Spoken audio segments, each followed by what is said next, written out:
We all remember the shock and horror of two tragic stories that are burned into our minds. Tucson, Arizona, January of last year, a U.S. Congresswoman and 18 others shot. 6 people died.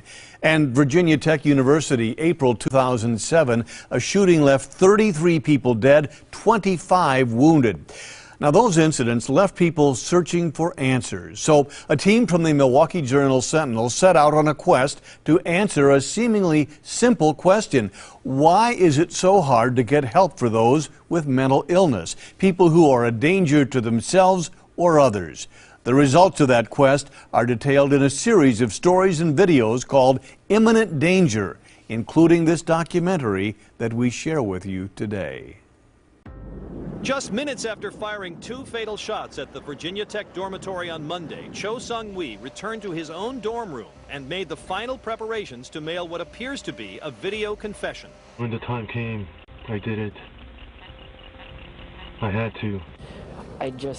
It's unbelievable to me that their lives are gone. They've been snuffed out, and it's just devastating to me. I kept saying to him, please go to counseling. I will take you over to counseling myself, because he was so depressed. And I called and called, and no cell phone was responding. But then when school called and said that my daughter has not been picked up from school, then I froze.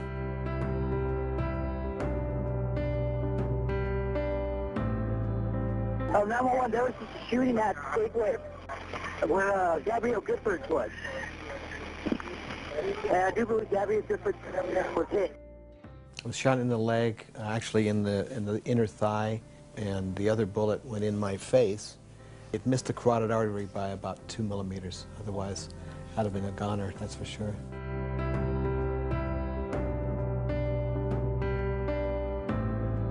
There are about 4 million people in the United States with severe mental illness. Only about 40,000, or 1%, are dangerous. Too often, we are unable to identify who is dangerous, either to themselves or to others. The barriers to getting these people into care are among the most wrenching failures of our time. And as soon as we opened the garage door, we saw a pipe coming from the car to the garage, and we knew, and he was in the back seat lane. He was dead. My brother, Scott O'Brien, was 31 years old when he passed away at Milwaukee Mental Health Complex. My mom entered the depths of despair that I've never even believed could be humanly possible. On May 29th, she took her life.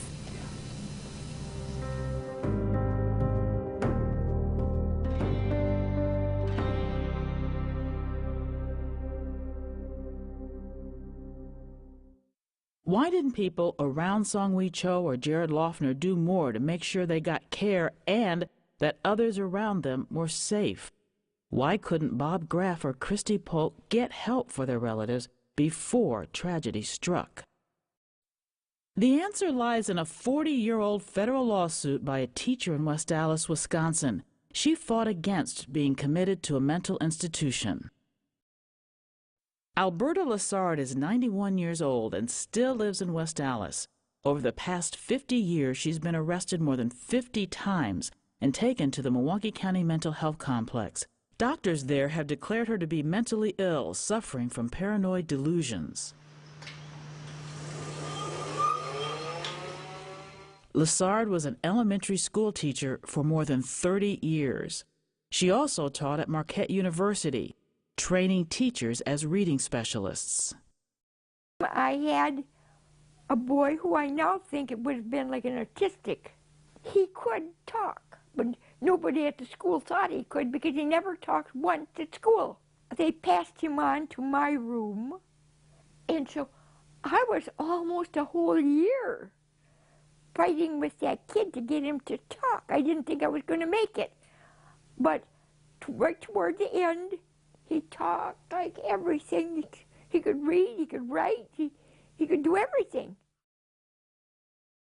In the late 1960s, the West Allis School District adopted alternative teaching methods to teach reading. Lessard refused to use these methods, and she was fired from both West Allis schools and Marquette. She was crushed. I mean, she lived, her life was dedicated to teaching, and her right to teach, or her ability to teach, had been taken from her. The problem is that it's the elections that are corrupt, and if the people here don't do anything about it, they're going to get much worse. Her behavior became erratic. She started showing up at school board meetings and the dean's office, demanding a hearing and refusing to leave. She called offices there repeatedly, sometimes 100 times a day.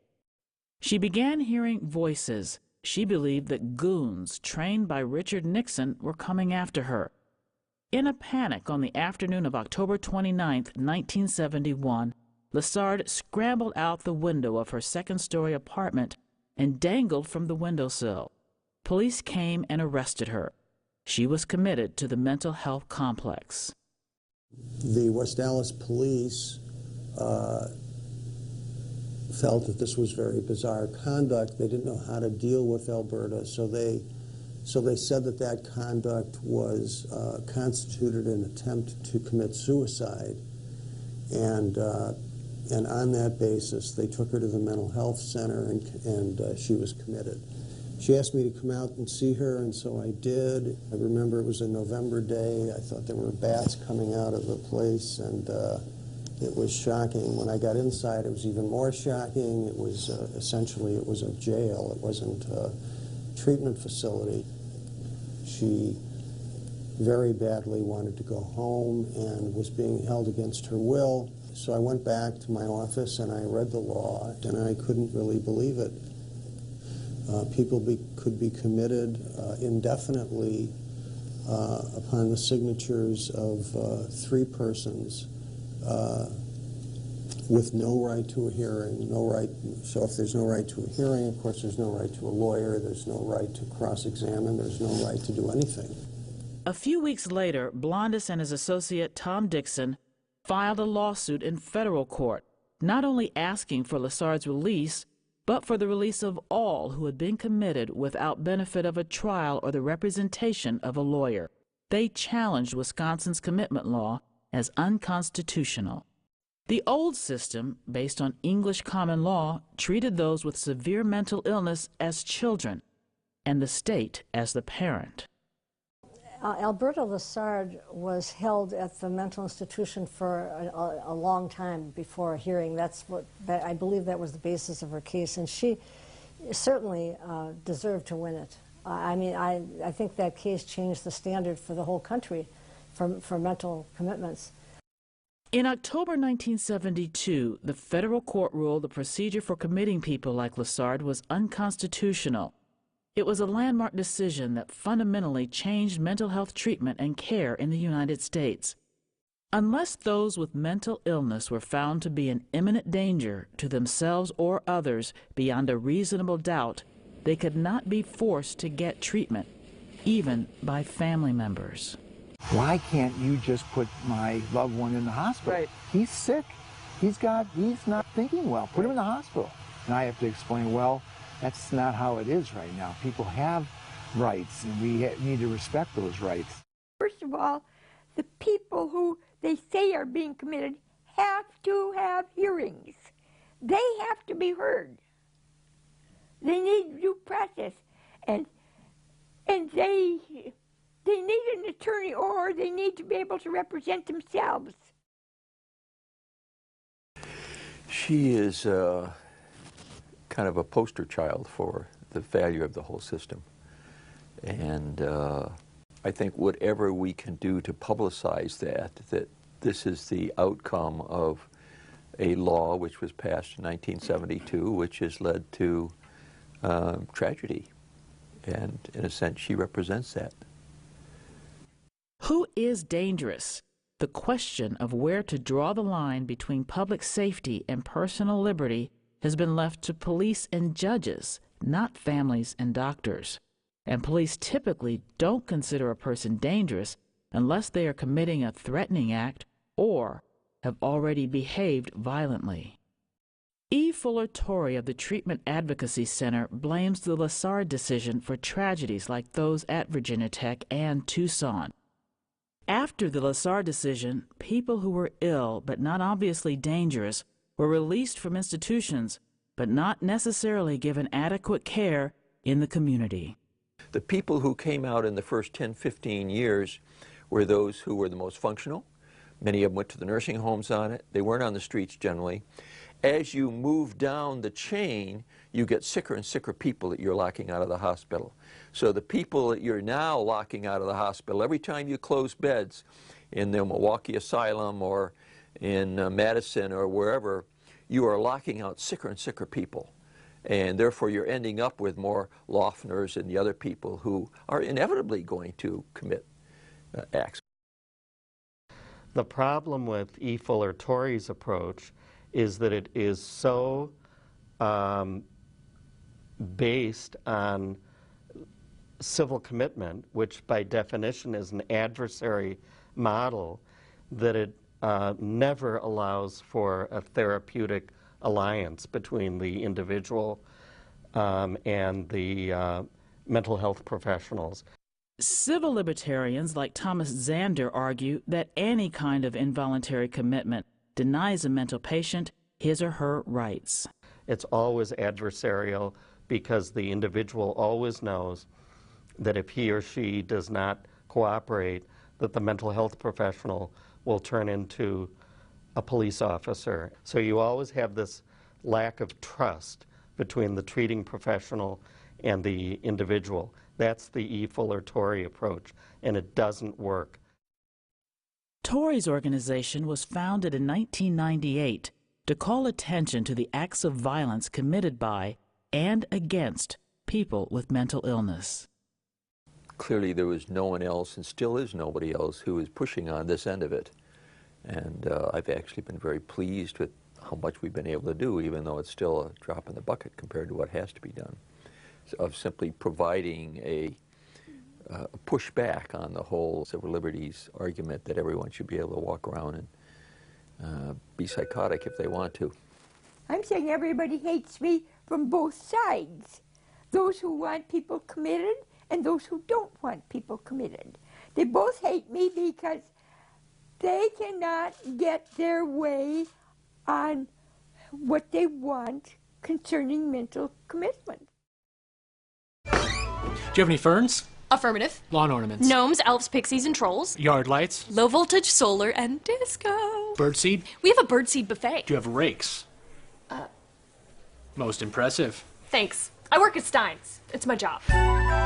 Whatever you need to spring into spring, you can find it at Stein's. With thousands of seeds, feeds, bulbs, and baskets, there's always a find at Stein's. Good to go? Good to go. Stein Guides and Gifts.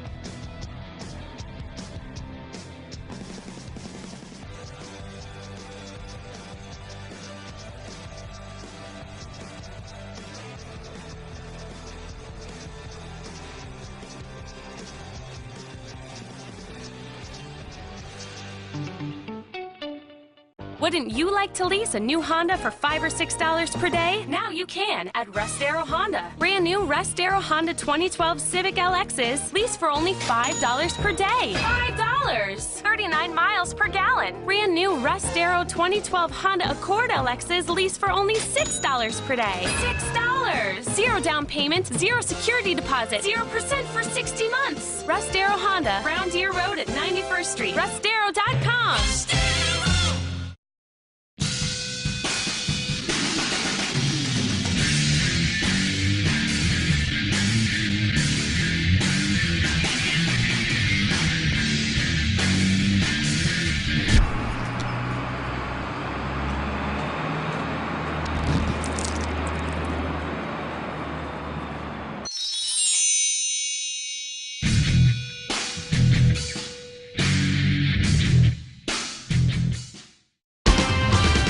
When news happens is the single most important question we ask before we even walk out the door. What does the story mean to you? We will ask the questions you want answered, the tough questions. We will hold the powerful accountable. We will expose corruption. Together, we will get to the truth of the matter. Today's CMJ4 News on your side. It's not just something we say, it's our mission. Our promise to you.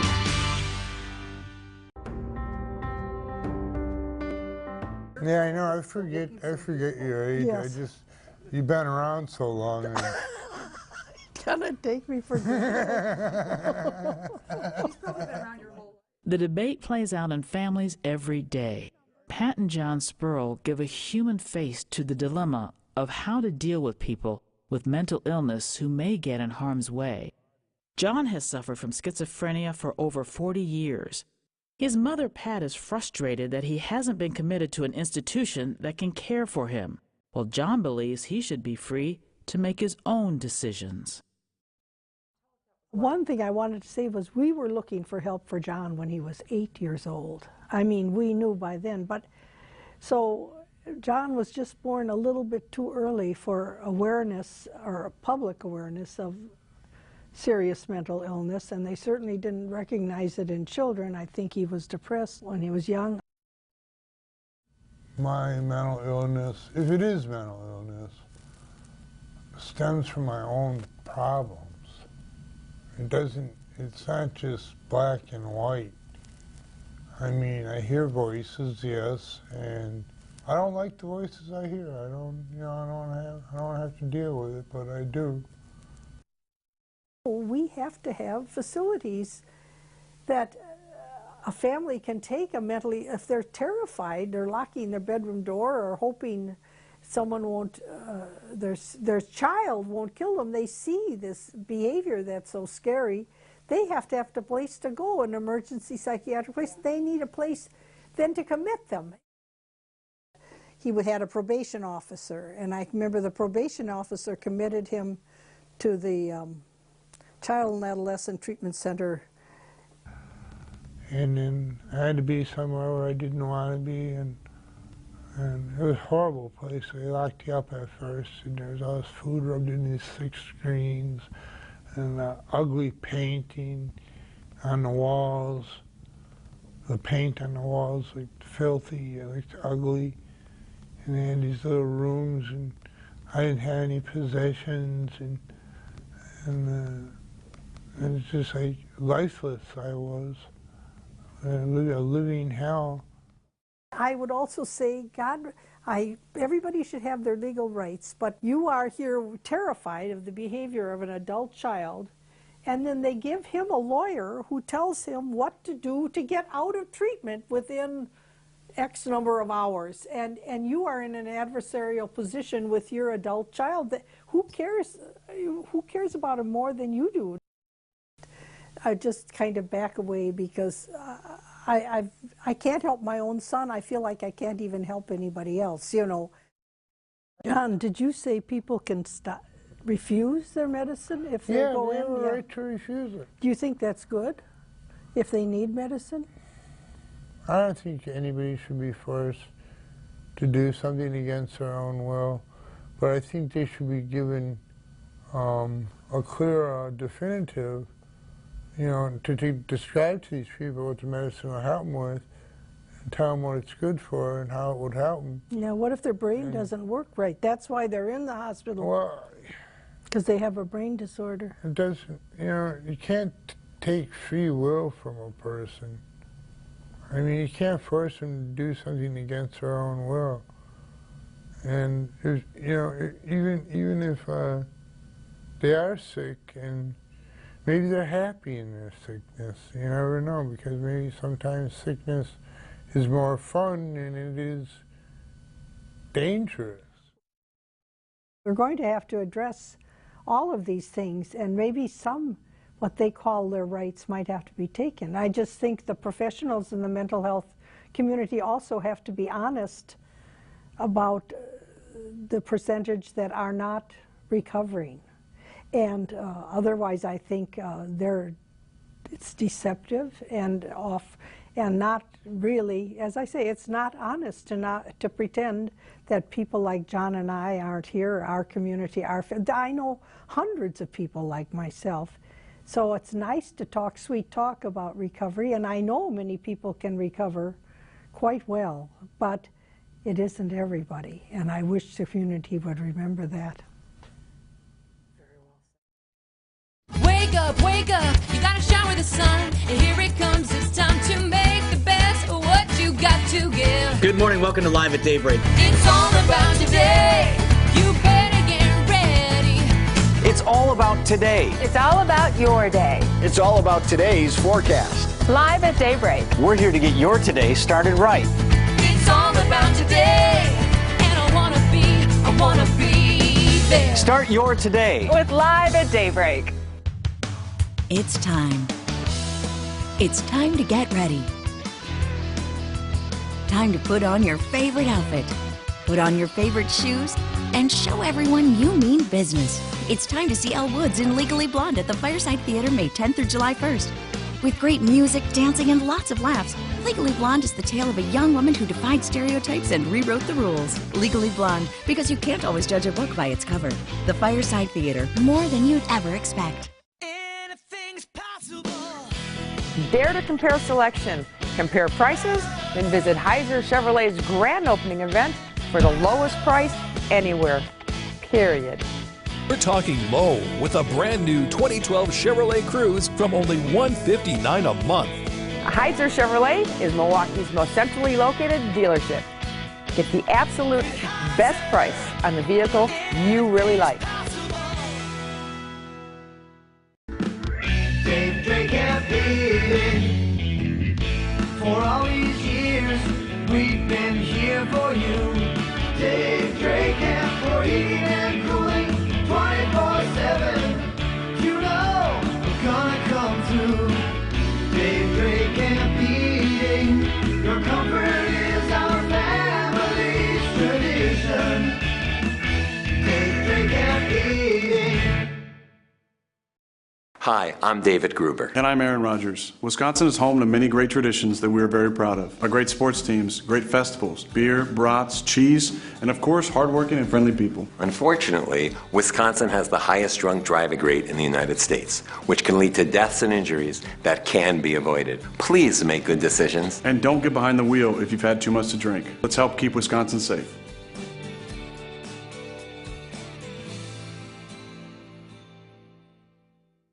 Severe storms can come out of nowhere this time of the year. That's why we're constantly on the lookout, standing by to let you know the instant there's a threat. Storm Team 4, the most accurate warnings possible.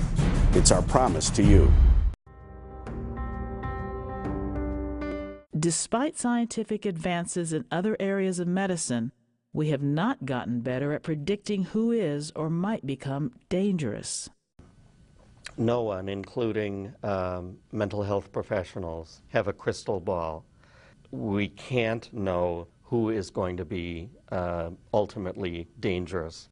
Experts have tried to use specific measures to determine dangerousness, such as a patient's treatment, family history, and alcohol and drug use. But in most of the cases that have gotten a lot of news media coverage, those empirically based factors were not present and would not have allowed for a scientifically valid prediction of dangerousness. Doctors say the best indication of future violence is a history of violence, but that provides little help in cases where someone who has never committed violence before slips into homicidal or suicidal thoughts. Typically, prediction of dangerousness is only valid for individuals who have a documented history of past acts. And interestingly, that is what the Lessard court found to be the proper basis for a finding of dangerousness. There is a stigma to mental illness. Many people don't know what it looks like, and the natural tendency is to turn away. But we ignore people with mental illness at our own peril. There's this public belief that is reinforced that people with mental illness have a tendency to violence. It's really a stigma, and it's not justified by the facts. People with mental illness are 2.5 times more likely to be victims of assault or violence or rape than the general public. 90% of people with mental illness never commit a violent act. So it's clear that this myth or this belief that violence and mental health go hand in hand, it's just not true. I learned that people do not treat it as illness, which it is. They do not treat it like cancer. People with a mental illness are treated like especially defective people. And that stigma is the toughest thing my son faced. And it was the hardest obstacle we had in our family to overcome. Part of it's fear, I think. When somebody's falling down with clutching their chest, we're not afraid usually to approach them and try to help. But when it involves emotion that they're yelling out, the person, even though they are helpless, or maybe even feeling helpless, the person who has a mental illness that's with an exacerbation, they oftentimes don't come across that way. Yeah, and they may even show strong emotion, anger, and so forth that pushes people away further. I think that the health of a community is dependent upon the individuals in that community being healthy. And I think that ignoring that, pretending that mental health is something that we can deal with sporadically or just once in a while is incredibly foolish. I think it leaves all of us very open to not just attack, but to sorrow. Each year, there are roughly 20,000 homicides in the United States. About 1 in 12 are committed by people with untreated mental illness. That's according to the National Institute of Mental Health. When we fail to provide care for people with mental illness, many others pay the price. Sung-Wee Cho was a student at Virginia Tech who had been found to be dangerous. He was ordered by a judge to undergo psychiatric care, but Cho did not keep his appointment, and no one followed up to see that he did. On April 16, 2007, Cho killed 32 people and then himself on the campus of Virginia Tech.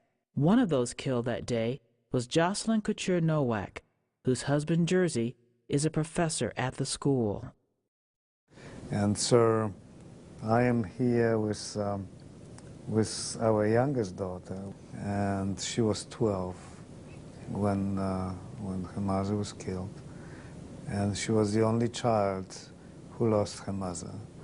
So we had to rebuild our everything, We hardly knew each other because I just worked.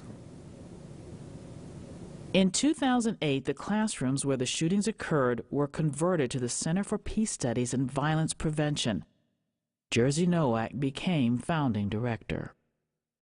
My very first visit was before it was reconfigured, just regular classes, and the 2 police officers were assisting me. They're very gentle, and I just wanted to know what happened and where and which spaces, and they offered me to escort me back to my office. I said, no, I will go alone, and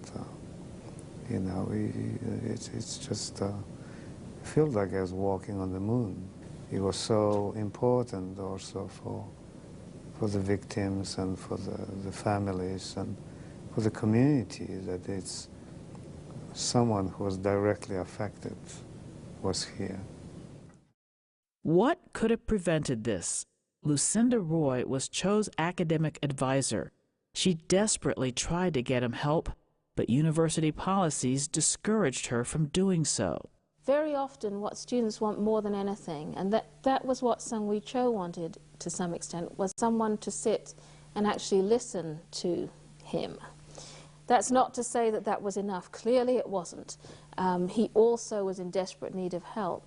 I think that one of the things that teachers and parents and others need to be able to do is to recognize when they're in deep water and they really need someone to come and help them to be able to communicate with a student who may be in trouble or a child who may be in trouble.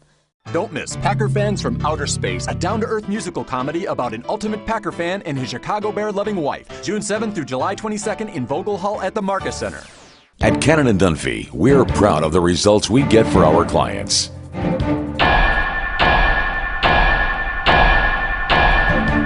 It won't cost you any more to hire great lawyers. Call Cannon & Dunphy. Malkin's is all about flooring during our summer sale. Save big on all hard surface flooring.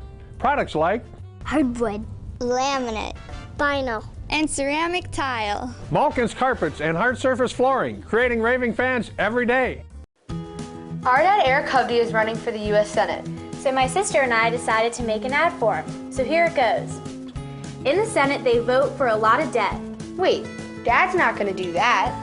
They vote to spend money they don't have. No way Dad's going to do that. They pretend things are good, even when they aren't. Oh boy, I don't think they're going to like Dad in the Senate. Yeah, right? I'm Eric Hovde. I don't care if they like me in the Senate, and I approve this message. Imagine if you could simplify one aspect of your life. Imagine not having to deal with the hassles of glasses or contact lenses ever again. Imagine no more. I'm Dr. Martha J.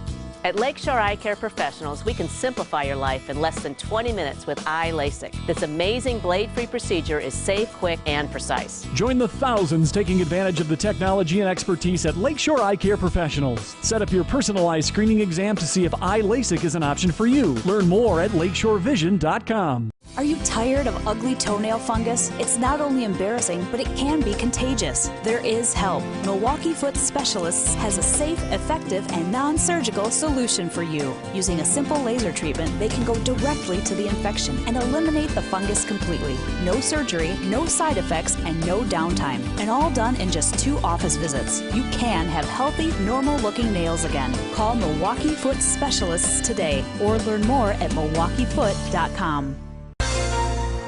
The Journal Broadcast Group is an equal opportunity employer and is dedicated to providing broad outreach regarding job vacancies at our stations.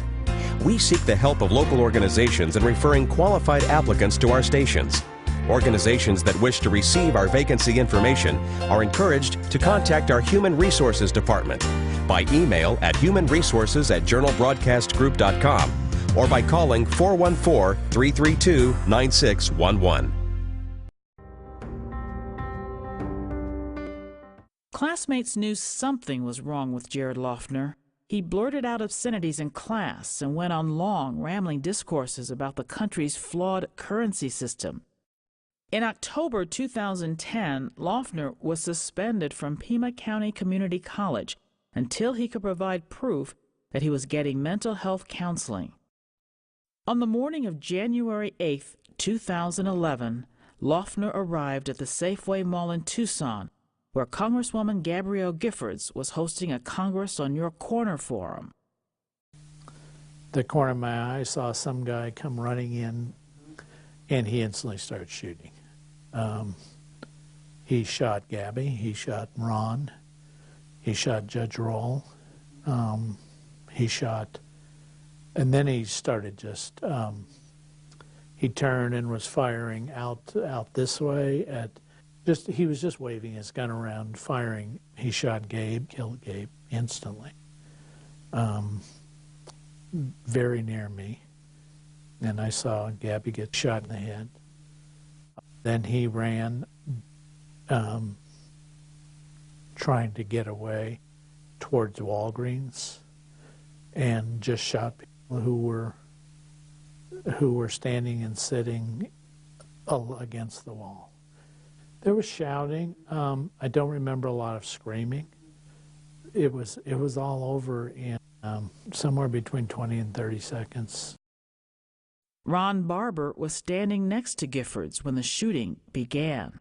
I saw him out of the corner of my eye with a gun in his hand, leveled with 2 hands. And he went right up to the congresswoman very quickly and shot her in the head, and then he turned the gun on me, and behind me, Judge Roll, who was also killed.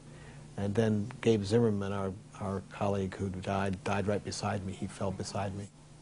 At first, I didn't realize that I'd been shot. And then when I was lying on the ground and I saw the pool of blood, around me, I said to myself mentally, I've been shot. And what was really sort of just bizarre was not only was a pool of blood, but right in the middle of the pool of blood was a spent cartridge from the gun. So I realized what had happened. You know, the scene was horrific, but there was a lot of heroism that day from just, you know, ordinary citizens. A woman who was going to the Safeway to shop came to my aid and crawled under a table to get to me and put her hands over the bleeding and basically stopped the bleeding until the paramedics got there. Had she not done that, I would have bled out in about 5 minutes. And she held that pressure for about 20 minutes while we were waiting for the paramedics to get in. Well, I think that what we have to do is treat this as an issue of services and mental health treatment, not as an indictment of people with mental illness. I have no anger towards Gelofner, and maybe it'll come, but it certainly hasn't come yet. I certainly have a lot of empathy for his parents and what they're going through. And, you know, as far as he's concerned, I hope that he will not only get justice, but will get treatment that's obviously needed for him. Ron Barber was shot twice and survived. Gabe Zimmerman was not as fortunate. On the day of the shooting, I got a call from Kelly to the effect that Gabrielle had been shot. We couldn't find Gabe, and that's when it started to dawn on us that he was not in any of the emergency rooms. What we do take some comfort from is it appears he died very quickly and painlessly. He probably didn't know what happened. My first reaction is, okay, I just want to get through the next 30 years, or whatever it is my life is, and get this over with. I don't like this. Gabe and I had talked about how unpleasant it would be for a child to die before a parent, but it never occurred to us that it happened to us. This hurts a lot, but you got to start talking to people about Gabe. That's really important. Carpetland USA Flooring Center. We're sitting on too much inventory and we gotta move it fast. So come to Carpetland USA during our warehouse sale and get a real flooring deal that can't be beat. Hi, I'm Donald Driver, and I always wear my seatbelt, and so does everyone that rides with me. Hey, I'm Brad from La Crosse, and I never wear a seatbelt. Well, that's unfortunate for Brad, because even a car crash at just 15 miles an hour can feel like getting hit by a 300-pound lineman. And to add insult to injury, you'll get a ticket for not wearing your seatbelt. So take it from a driver who always wears a seatbelt. Click it or ticket, and let's achieve 0 deaths on Wisconsin roads. 0 in Wisconsin, a vision we can all live with. So you're telling me that I can support my memory by taking this brain booster every day? This vitamin will help me remember names, birthdays, and even my car keys, and I can try it for free? That's right. For years, Focus Factor has been America's #1 selling brain supplement. Focus Factor? I've heard of that. Over 4 million bottles of Focus Factor have been sold. People across the country have made the decision to get the Focus Factor Edge and get the needed support to maintain their memory, focus, and concentration. Try it, and you'll feel the Focus Factor Edge in just 2 weeks or your money back. In 2 weeks, I'll feel the Focus Factor Edge? We guarantee that you'll see results within 2 weeks. And to help you get started, we'll give you Focus Factor for free. That's a $40 value. Taking Focus Factor will help you remember the important details in your life that you can't afford to forget. Call now before you forget and get started with a free bottle of Focus Factor. It's guaranteed to boost your brain power or your money back. Order now. I'm John Milan, and I want to see you on Thursday, July 5th. Join me and all your favorite Today's TMJ4 friends for Children's Fest Day at Summerfest. Thursday, July 5th from noon till 3. Sponsored by Century Foods, Dean's Milk and Ice Cream, and Today's TMJ4. Is your bath outdated? Then remodel it in 1 day with Bath Fitter. Our tubs are crafted to fit right over your existing tub perfectly. They're installed by Bath Fitter professionals. And best of all, you choose everything. Everything was done in 1 day. No mess. It was all cleaned up, taken care of. Get a brand new bath for up to 50% off the cost of a traditional remodel. Call now and get up to $900 off or take 48 months no interest. Get the perfect fit with Bath Fitter. Call now. Carpetland USA Flooring Center. With HGTV Home Flooring by Shaw, finding your style has never been easier. See HGTV Home Flooring by Shaw at Carpetland USA, West Dallas and Racine. It's like something not a lot of people go through, and so like a lot of people can't relate to it because it's like she would have her good days and her bad days. People who have mental illness don't suffer alone. Shayna Franzen was 10 years old when she realized her mother had a severe chronic mental illness. Her mom began hallucinating and acting irrational.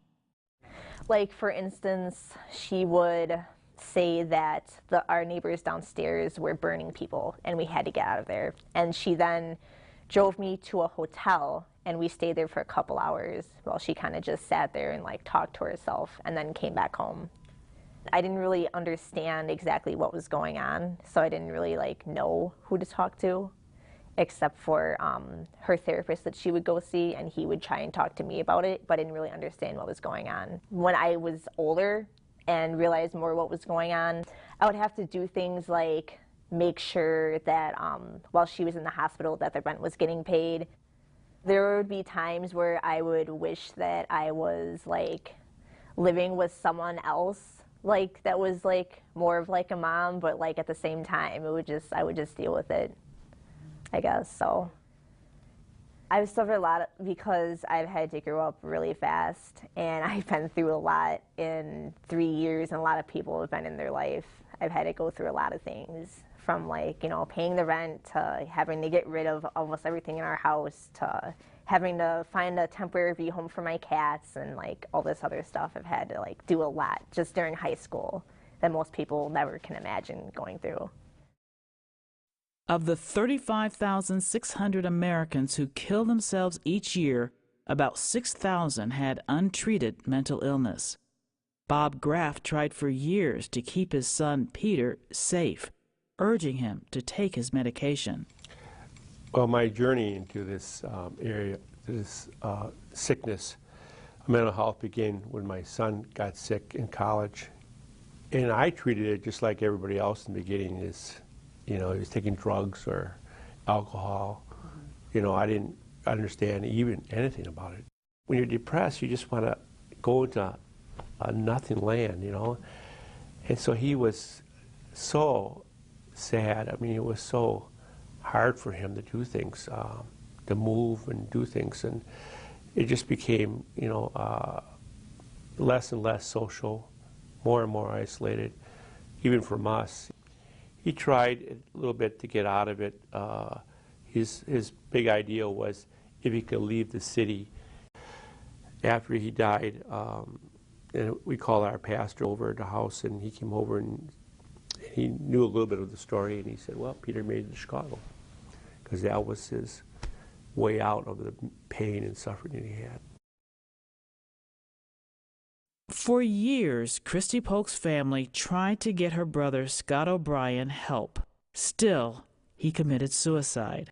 A few years later, their mother, Carol O'Brien, racked with guilt, also killed herself. In my brother and mother's case, their minds were not well enough to recognize that they were a danger to themselves. There's huge what-ifs every day. And with those what-ifs comes great guilt, like it was up to me to take care of them and save them. I have come to terms for my own mental health that if I could have saved them, I would have saved them. If it was up to me, they would still be here. I didn't have the power. Love did all it could do. I was praying and hoping and begging and pleading with the system to keep them safe. But for how long, I don't know. Their mental illnesses were terminal. I was shoved aside because I was not the one who was ill, and they were considered adults. I had very little power in the situation. So the real frustration of not being able to say, my brother needs this, my mother needs this, you were treated like a nobody. Like a nobody. The problem with leaving it up to a person to decide if he wants psychiatric care is that not everyone with mental illness knows they have it. One of the hallmarks of some forms of mental illness is the inability to appreciate that you are sick. It's hard for me to accept the fact to be labeled mentally ill, but Because I feel like, well, who am I fooling? Because I'm on disability, and I don't want to take money, but I do because I don't feel I could hold a job, and I don't know if that's due to mental illness or not.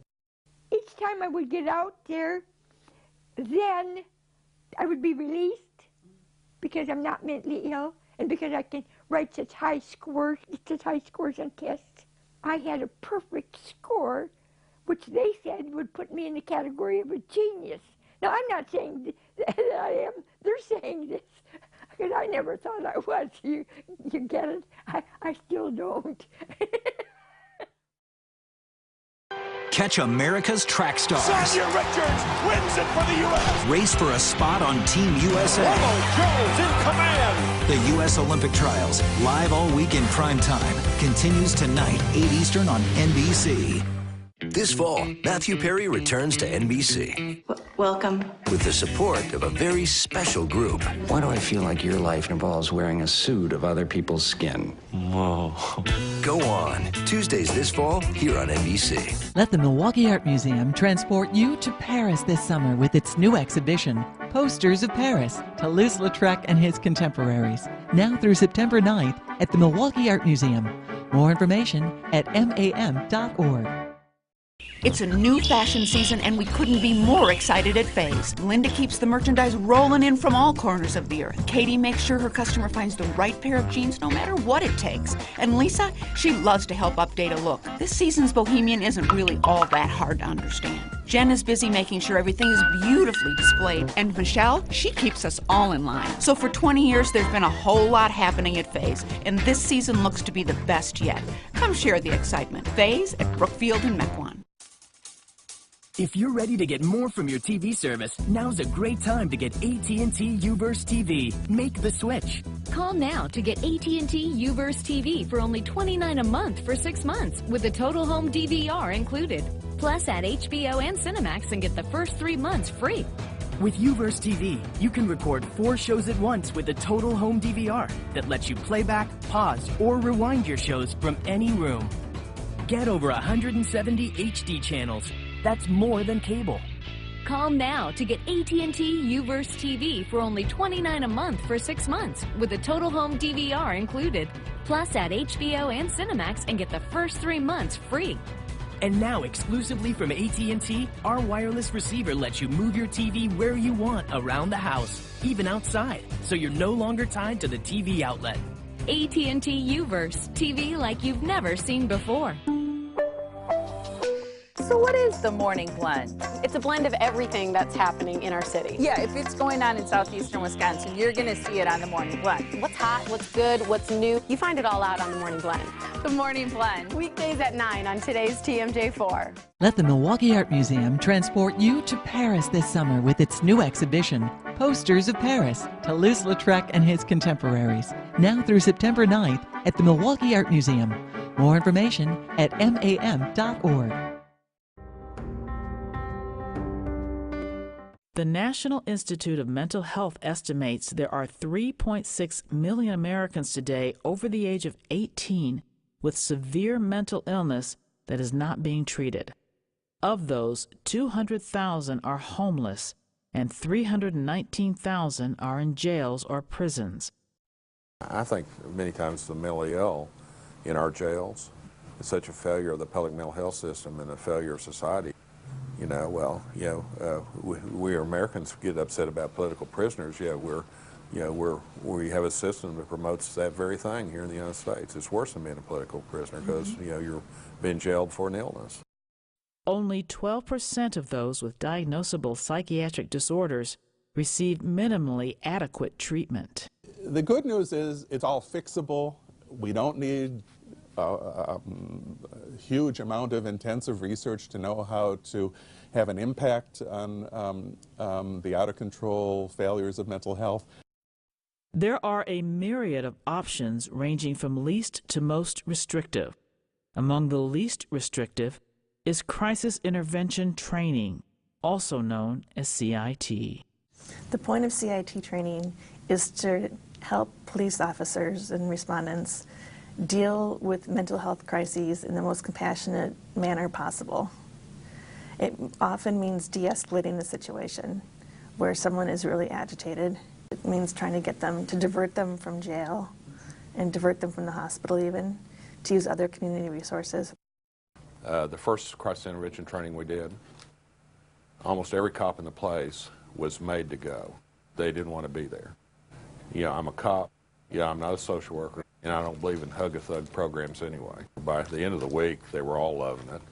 In fact, the police chief, here is the first police chief in a big city, is requiring the 40-hour training for all his cops. I believe Santa Fe's kept statistics, and they've had a reduction of SWAT team call-outs. So the more officers they have trained, the less SWAT they have to call out because, they're de-escalating things and they're not making things worse. Some people point to the need to build strong patient-doctor relationships. What we need is more community-based care that is based on a recovery model and is based on a client-centered approach that encourages alliances between the individual and the treatment provider, so that when the individual starts feeling alienated from society and starts ruminating about things that he or she might do to others, the treatment professional has an idea of what's going on because this therapeutic alliance has been formed. It doesn't take neurologists on every street corner. It often takes something as basic as having a case manager who does routine home visits and helps you pay your bills and helps you apply for benefits and helps you navigate the challenges of community living. Another option is to forge an agreement with a person who has mental illness, where he authorizes care when his condition deteriorates. Laws permitting these agreements vary from state to state. They are known as psychiatric advance directives or Ulysses contracts. It's not really a contract, it really is an advance directive. Just like you might have a power of attorney for health care for your regular medical care, but this is specific to psychiatric illness. And so you might say, appoint someone as your power of attorney for your mental health care. Somebody can say, look, when I start heading down that road where it looks like I'm going to have a relapse, I want you to intervene early and get me stabilized on my meds, do what you have to do, whether it's an outpatient commitment or take me in to get me seen, before I reach this level of dangerousness or things like that. So it's an attempt to, really twofold, prevent the negative consequences, the horrible, horrible, devastating effects that mental illnesses have on people.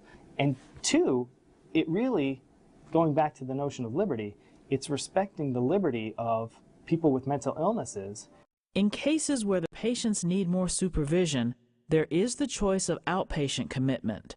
The patient knows he or she will be hospitalized if they do not comply with treatment.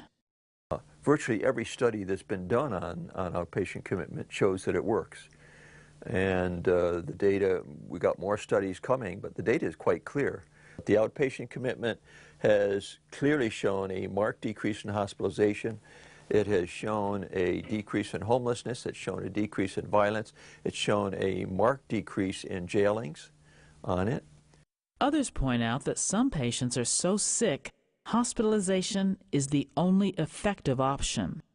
In those cases, they say, we need to provide more beds in institutions to make sure these people can be helped.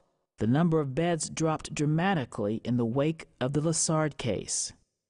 When somebody is presenting themselves and saying, I believe I need inpatient treatment, and the reason they're not receiving it isn't because they're not eligible medically, they are. Frequently, they don't get in because we don't have enough inpatient resources and the hospital's already full.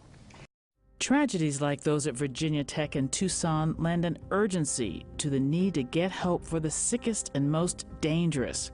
But calls for reform often fade once the headlines disappear, and the underlying challenges remain. Decisions that once belonged to families and doctors now involve the police and courts. Finding a solution will require everyone to work together. There's no one silver bullet for every patient.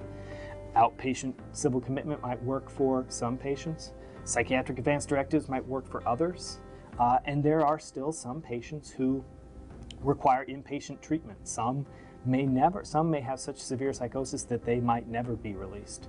I've been on a bit of a crusade since the shooting to try to get those ideas across to the general public. In fact, if people had been more conscious and aware of what was going on with Jared Loughner, maybe he would have gotten treatment. We just want to make sure that more people know about what to do.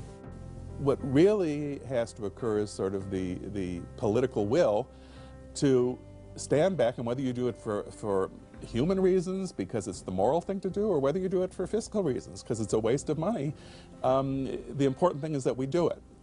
It's important to reemphasize this point from the documentary. 4 million people in the U.S. have a severe mental illness. About 40,000, roughly 1%, are considered dangerous. And even then, the violence is typically a minor push or a shove. But that's little comfort for those who lose someone to mental illness. This documentary was produced by the Milwaukee Journal Sentinel, and they have a list of resources, speakers, and groups that can help individuals and families. You can find that information at jsonline.com/imminent danger.